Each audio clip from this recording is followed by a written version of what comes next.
Bonjour, aujourd'hui un petit tuto en français. On m'a demandé s'il était possible sur ce mode de reproduire ce genre de mouvement, d'oiseaux, de population d'oiseaux sur ce mode. Alors, normalement, pour bien le faire, ce qu'il faudrait faire, c'est utiliser des particules qui sont capables d'agir indépendamment en fonction des particules qui sont autour d'elles, notamment suivre les particules qui sont autour, enfin tout un tas de règles, mais on ne peut pas faire ça dans ce mode. Donc je vais essayer de montrer comment faire ça assez rapidement, ou en tout cas montrer le début, les briques de base, pour faire ça dans ce mode. Alors j'ai déjà une petite composition que j'ai faite, que je vais expliquer rapidement, et après je remontrerai ça en détail. Donc en gros, ce que j'ai là, c'est un modèle qui est assez simple, c'est-à-dire c'est des random points. Alors je vais désactiver tous mes éléments. Donc c'est un random point fait en sphère avec 10 000 particules et qui a un sprite point renderer qui représente ces oiseaux qui volent là. Voilà. Donc si je regarde de quoi il est fait, ce sprite point renderer, il est fait d'un sprite sheet que j'ai moi dans mes media directory. Mais si vous tapez oiseau sprite sheet, vous pourrez en trouver sur internet. Et en gros, ça ressemble à ça, c'est-à-dire que c'est un sprite de 11 par 11 qui représente l'animation d'un oiseau qui vole en boucle. Et on va se servir de ça pour faire l'animation de chacune des particules. Alors c'est important dans ce mode que les spreadsheets soient séparés de manière en grille.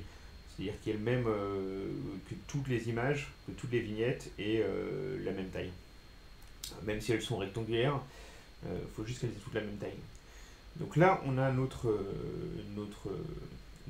petit sprite qui est animé. Et ensuite, il est spawné sur une sphère. Ensuite, on a un small noise. Donc là, c'est juste un petit position noise que j'ai mis par-dessus qui permet de juste donner quelques petits mouvements voilà, sur la sphère. Un large noise. Donc lui, c'est aussi un position noise, mais qui est fait un peu plus large pour donner des mouvements un peu plus diffus. Donc le fait de mélanger plusieurs noises avec plusieurs scales, plusieurs speeds différents, ça permet de donner quelque chose d'un peu random, comme ça. Ensuite, on a le mouvement de noise. Alors ce mouvement de noise, ici, on ne se rend pas forcément compte là, mais c'est un mouvement qui est donné en même temps que l'animation de mes sprites. C'est-à-dire que quand les oiseaux vont voler vers le haut, on va essayer d'accentuer un petit peu le phénomène. Voilà.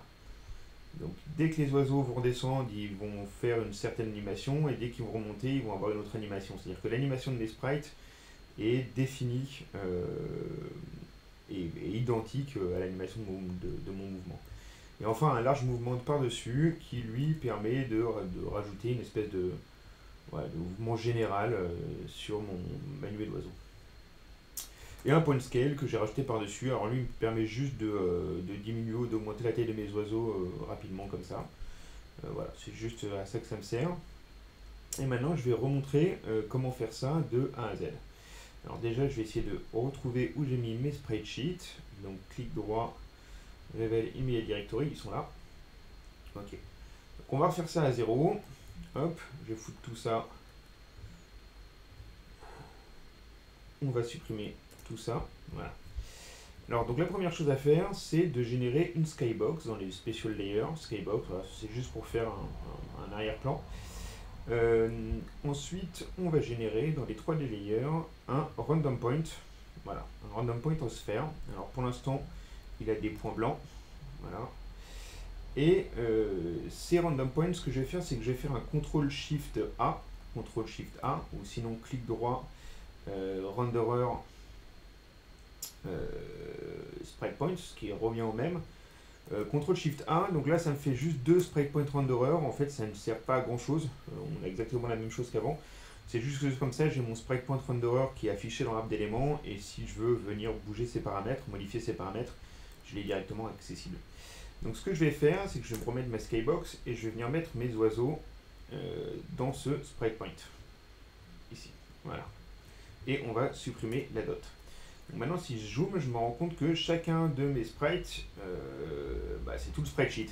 Donc déjà ce qu'on veut faire, c'est récupérer juste une partie, c'est-à-dire juste un oiseau sur chacun de mes sprites. Alors c'est un sprite sheet qui est fait de 11 x 11 vignettes. Donc ça, je vais le mettre dans le sprite point renderer ici, et je vais lui demander d'avoir 11 sprites par ligne et 11 sprites par colonne. Voilà. Et on va augmenter un tout petit peu leur taille pour voir si ça marche. Voilà. Donc là, on s'est retrouvé avec un oiseau. Alors si je change ici, vous verrez que ça marche plus trop. Donc il faut vraiment mettre la bonne taille.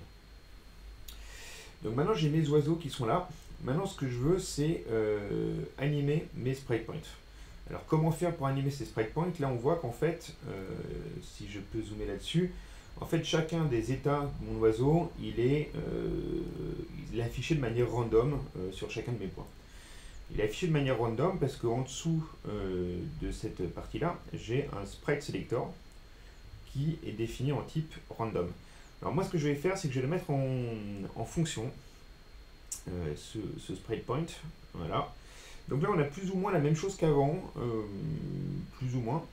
La seule différence, c'est que maintenant, mon random, enfin qui n'est plus un random, il s'est transformé en max texture coordinate, mais ici, ça me permet juste de sortir ce petit module ici et de pouvoir le modifier directement depuis ici. Donc ce que je vais faire, c'est que je vais le mettre en noise, voilà. Et l'autre chose que ça m'a permis de faire, de le mettre en fonction, c'est que si je reclique sur mon sprite point renderer ici, donc vu que les types fonctions, j'ai une fonction qui est apparue dans ce tab-là. Et cette fonction, si je la mets en mode repeat et que je bouge son offset, en fait ce qu'elle va faire, c'est qu'elle va me permettre d'animer mes sprites. En gros, c'est juste une fonction qui définit comment est-ce que ce noise va être réparti. En gros, il faut imaginer que là où le noise est le plus proche de 1, on va se retrouver à la fin de l'animation, le plus proche de 0 au début de l'animation, et on passe d'un noise de 0 à un noise à 1 en suivant cette fonction linéaire. Donc ça nous permet de changer l'animation. Maintenant, ce qu'on peut faire également, c'est que ce noise, pourquoi est-ce que je l'ai sorti ici, c'est que je vais pouvoir le partager pour m'en servir ailleurs. Alors déjà, ce qu'on va faire, c'est qu'on va le mettre en lecture pour voir ce qui se passe. Voilà, play standalone. Et on va augmenter son scale. Et on va augmenter son contraste. Ça, c'est juste pour visualiser un peu ce qui se passe. Voilà. Donc là, on voit, on a le début de mon animation, la fin de mon animation de l'autre côté. Voilà. On a un début et une fin d'animation. À chaque transition, on a cette animation qui se passe et qui passe très vite d'un bout à l'autre à cause du contraste. Alors, c'est pas forcément évident à visualiser, mais pour le visualiser, ce que je vais faire, c'est que je vais faire un share element. Donc je vais sortir ce noise 3D, voilà, ici. Celui-là, on va le mettre, on va l'appeler oiseau animation, voilà. Et je vais rajouter un point scale. Ça va juste être pour visualiser un peu le noise. Et mon point scale, je vais le mettre à 0. Et je vais faire un contrôle drag and drop sur mon point scale. Donc je me sers en gros du même noise qui me sert à faire mon animation sur le scale de mes oiseaux. Voilà. Et ça va nous permettre de voir ici on a le début de l'animation, au milieu on a la fin de l'animation, et entre les deux, on a notre animation d'oiseau qui se passe. Donc si je mets... si je change maintenant mon noise ici, si je change le scale de mon noise, voilà, ça nous permet de voir un peu comment est-ce que tout ça va se comporter. Et en gros, moi ce que je veux faire, c'est que je ne veux pas avoir un contraste qui est trop élevé. Ce que je veux, c'est me servir justement de cette animation. C'est-à-dire que cette animation, elle va se placer, elle va se passer, donc quand les oiseaux ils bougent, au moment où les oiseaux vont avoir un mouvement. Donc plutôt qu'utiliser un point scale, ce qu'on va faire, c'est qu'on va utiliser un 3D transform. Et je vais bouger ce 3D transform dans une direction et je vais venir lui mettre ce masque. Et on va retirer le point scale, voilà. Donc là, ce qui se passe, c'est que à chaque fois qu'on a une animation, voilà, à chaque fois que ça bouge, voilà, à chaque fois que mes oiseaux ils vont bouger de haut en bas, on voit que mes oiseaux, dès qu'ils vont bouger, ils vont arrêter de s'animer. Donc ce que je vais faire, c'est que je vais mettre ce masque-là en inverte. Et là, ce qui se passe, c'est que mes oiseaux ne bougent pas, et dès qu'ils vont bouger, il va y avoir l'animation qui va se passer. Parce qu'en fait, ce qui se passe ici, c'est que ce soit dans mes sprite points ou dans mon 3D transform, il se passe quelque chose, il y a une modification, il y a un changement. quand on passe d'un état d'une valeur 0 du noise à une valeur de 1. Donc je vais juste diminuer un petit peu mon contraste, on va le remettre à 0. Voilà, et là on a nos oiseaux, voilà, qui vont avoir l'animation qui va se passer au moment où ils vont bouger. Alors ce qu'on peut faire pour être sûr d'avoir des oiseaux qui vont être jamais figés, on peut aller dans cet utilitaire de fonction et sur l'offset ici, on peut avoir un offset qui est toujours un petit peu animé, comme ça on aura toujours une petite animation qui va se passer. Donc je peux faire ça, voilà, et celle-là je vais l'appeler animation base. Donc ça nous fait déjà un premier petit mouvement. Maintenant, ce qu'on va faire, c'est qu'on va rajouter du monde dans cette sphère. Et on va revenir sur le default point, ici, dans l'onglet général, et je vais venir diminuer un peu leur taille. Voilà, pour avoir plus d'oiseaux. Donc maintenant, ce qui se passe, c'est que j'ai mes oiseaux qui bougent.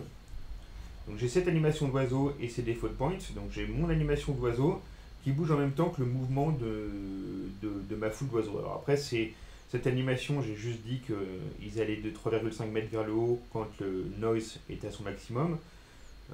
Mais je peux les faire aller dans n'importe quelle direction. Voilà. Et maintenant, ce qui marche très bien dans ce genre de choses, c'est de rajouter plusieurs types de noise, l'un par-dessus l'autre. Donc pour faire ça, on va utiliser un position noise, parce que le position noise, c'est un noise qui est assez rapide à calculer et qui coûte pas beaucoup de GPU. Alors, ce qu'on va faire, c'est qu'on va le mettre en place, ce noise, voilà. Et ce qui est bien, c'est de multiplier les noises avec un peu des scales et des vitesses différentes. Par exemple, moi, ce que j'aime bien faire, là, c'est on va mettre un noise avec un tout petit scale, voilà. Vraiment juste pour avoir une espèce de friture sur la ligne, avec une strength vraiment minime, mais dans toutes les directions, voilà, juste pour ajouter un tout petit peu de random un peu partout. Alors nous, on peut lui mettre du contraste, du gamma, enfin après c'est à tester. On peut lui mettre une vitesse quelconque, plus ou moins rapide. Donc ça, on va l'appeler small noise. Alors c'est un noise qui est en perlin, je vais lui mettre un seed, voilà, random. Et on va lui rajouter un large noise par-dessus. Alors après, on peut en multiplier 5, 6, autant qu'on veut, des noises les uns par-dessus les autres. Ça, tout ça, c'est du fine-tuning, mais c'est cette technique de multiplier différents types de noises les uns par-dessus les autres pour faire un mouvement, ça marche assez bien. Celui-là, on va lui mettre une string beaucoup plus forte et on va lui mettre un scale beaucoup plus fort. Voilà. Et on va le mettre en lecture aussi. On va le mettre en lecture cette fois beaucoup plus lent. Voilà. Et donc ça va nous donner voilà, une espèce de mouvement un peu plus large sur nos oiseaux. Alors ce qu'on peut faire sur ce position noise, c'est lui rajouter peut-être un petit peu de contraste. Voilà. Peut-être je pourrais le mettre en chisel plutôt qu'en perlin et je vais lui donner un seed random aussi. Comme ça, quand je relance ma composition, chaque point de départ de mes noises va être un peu différent. Et maintenant, pour faire le mouvement général de mes oiseaux, je vais réutiliser un trolley transform. Pareil. On va faire un distort trolley transform. On va lui donner sa position finale, entre guillemets. Voilà. Comme ça. Donc là, en gros, ce qui se passe, celui-là, on va l'appeler gros mouvement. Voilà. Donc là, ce qui se passe, c'est que j'ai une position de base qui est là, une position de fin qui est là. Alors, on va même lui donner une petite rotation et pourquoi pas un petit scale quelconque. Voilà. Ok. Donc on a une position de début, une position de fin. Et ce que je vais faire sur ce gros mouvement, je vais lui mettre un masque 3D, pareil. Alors pour montrer ce que va faire un masque 3D là-dessus, je vais utiliser une box pour commencer. Alors là, mon PC, c'est pas une bête de course, donc parfois il rame un peu du cul. Voilà. Donc ce qui se passe, c'est que à l'intérieur de cette box, voilà, ce que je fais, c'est que je masque mon gros mouvement.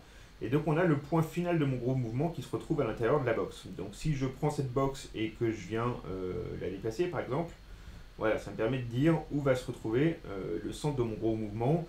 Je peux lui changer son exponente qui est un peu l'équivalent de son feather à cette box.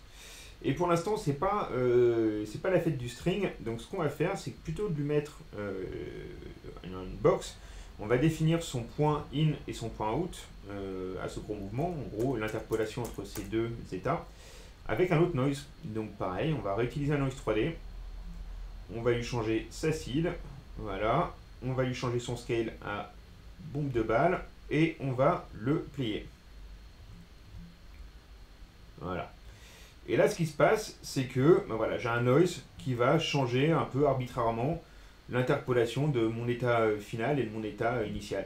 Après, si je veux avoir plus de variété dans ce mouvement, ce que je peux faire, c'est rajouter une boucle d'animation, mettons, sur cette valeur-là, sur cette valeur-là. Donc je peux rajouter un peu plein d'animations comme ça. Mais en gros, voilà, ça c'est un peu les bases pour avoir quelque chose comme ça, avec une espèce de groupe d'oiseaux.